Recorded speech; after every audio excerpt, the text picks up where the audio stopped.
China hace público su plan de paz para Ucrania, 2 días después del encuentro entre el jefe de la diplomacia china y el presidente Putin en Moscú, coincidiendo además con el aniversario de la invasión rusa.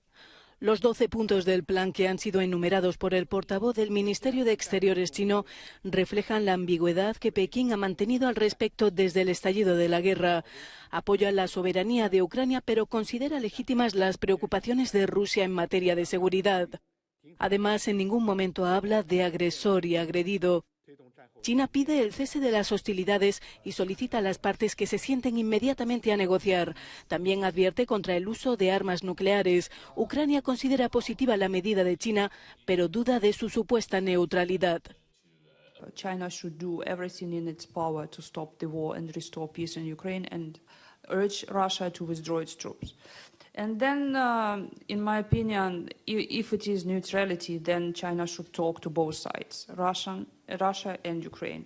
And now we see that Chinese side mostly talk to Russian, but not with Ukraine. El plan de paz chino aboga por asegurar la estabilidad de las cadenas industriales y de suministro, así como garantizar la exportación de cereales. Pekín respalda también la ayuda a los refugiados y a la reconstrucción de Ucrania tras el conflicto. Seguimos aquí con nuestro panel, Álvaro Alba, doctor Ricardo Israel y Jesús Pérez Triana. ¿Qué busca qué busca China? ¿Convertirse en el gran árbitro, en el gran mediador, pero inclinado hacia Rusia y hacia los ex países socialistas?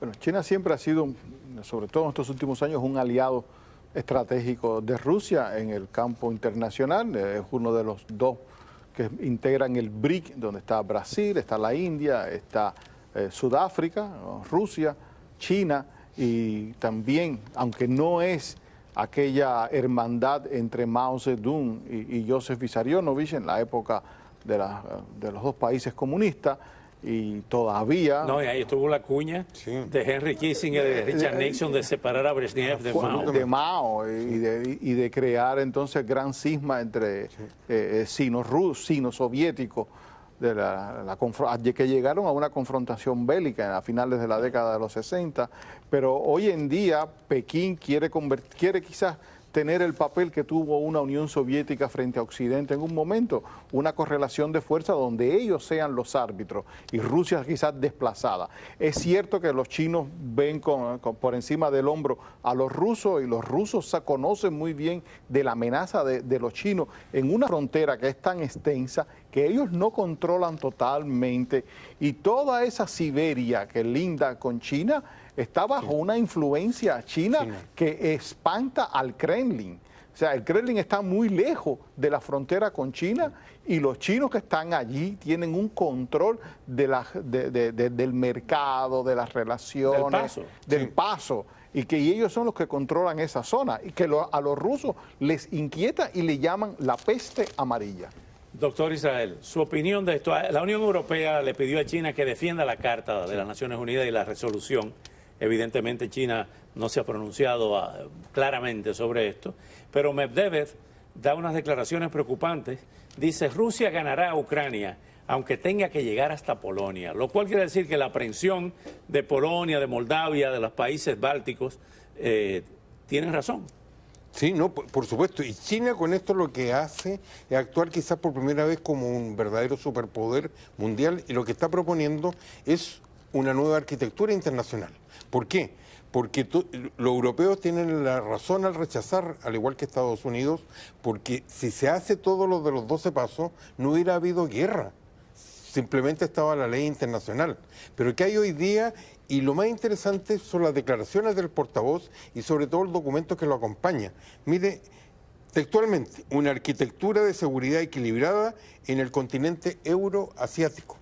En el fondo, con esta propuesta de negociación, lo que están haciendo es retrotraer a lo que ha dicho Putin desde el día que asumió el poder, que es que se necesita una nueva negociación internacional porque la Unión Soviética se desplomó y por lo tanto Rusia como sucesora necesita acuerdos de seguridad semejantes a los que se establecieron con la Unión Soviética al término de la Segunda Guerra Mundial. Aquí hay una propuesta china para avanzar en lo que sabemos a dónde va para ser la superpotencia del siglo XXI.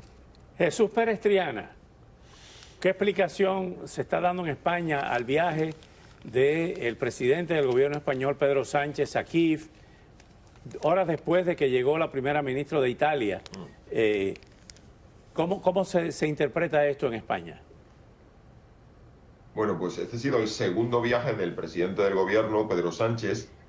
Aquí hay un contraste entonces entre la imagen que ha tratado de mostrar en este viaje, que es un apoyo sólido. España ha sido un país que ha apoyado a Ucrania principalmente en cuestiones humanitarias, ha sido uno de los países que más refugiados ha acogido, unos cerca de 168.000, pero la parte militar, pues si uno mira el tamaño de España, de 47 millones de habitantes, una de las mayores economías, después de Francia, del eje franco-alemán, que son los que realmente la locomotora de Europa.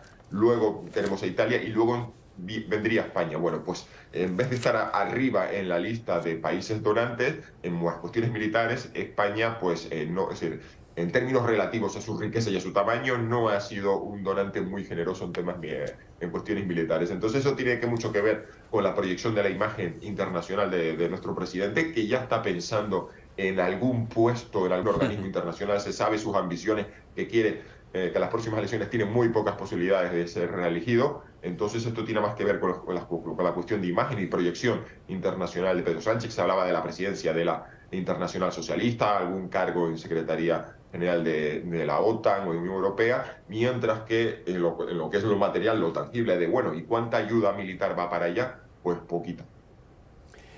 Álvaro, ¿te sorprendió como periodista el lenguaje duro del presidente Biden en Kiev y después repetido en Varsovia?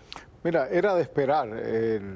Recordemos que en el 2014, cuando después del Euromaidán, que Rusia ocupa Crimea y comienza toda esta confrontación en el este de Ucrania, en la región del Donbass, el presidente Obama visita Polonia y tuvo la oportunidad de mostrar el apoyo de Occidente a las transformaciones de Ucrania y enfrentarse a la beligerancia rusa. Inclusive en Kiev hacían un llamamiento recordándole que él podía ir a Kiev y repetir aquello de Ich bin ein Berliner de Kennedy en el muro de Berlín y decir que él también era ucraniano. No pasó. Indiscutiblemente que con este viaje Biden demostró el compromiso no solamente de los Estados Unidos, de Occidente en tema de los valores que hay. Aquí no es un problema de bueno o malo, sino de los valores de la democracia y un autoritarismo. Resumiendo esta parte, vamos a otro tema, el próximo segmento. Lo que quiso decir el presidente Biden, que es preferible parar a Rusia en Ucrania y no pararlo aquí en San Diego o en Manhattan. Bueno, se mostró más parecido a Churchill y no a Chamberlain. En instante lo que Putin anunció como una operación relámpago ya cumple un año y mantiene a los rusos entre sanciones y el temor a ser movilizados. ¿Cómo ha cambiado la vida en el país tras la invasión a Ucrania? Nos referimos a Rusia. Lo analizaremos a la vuelta.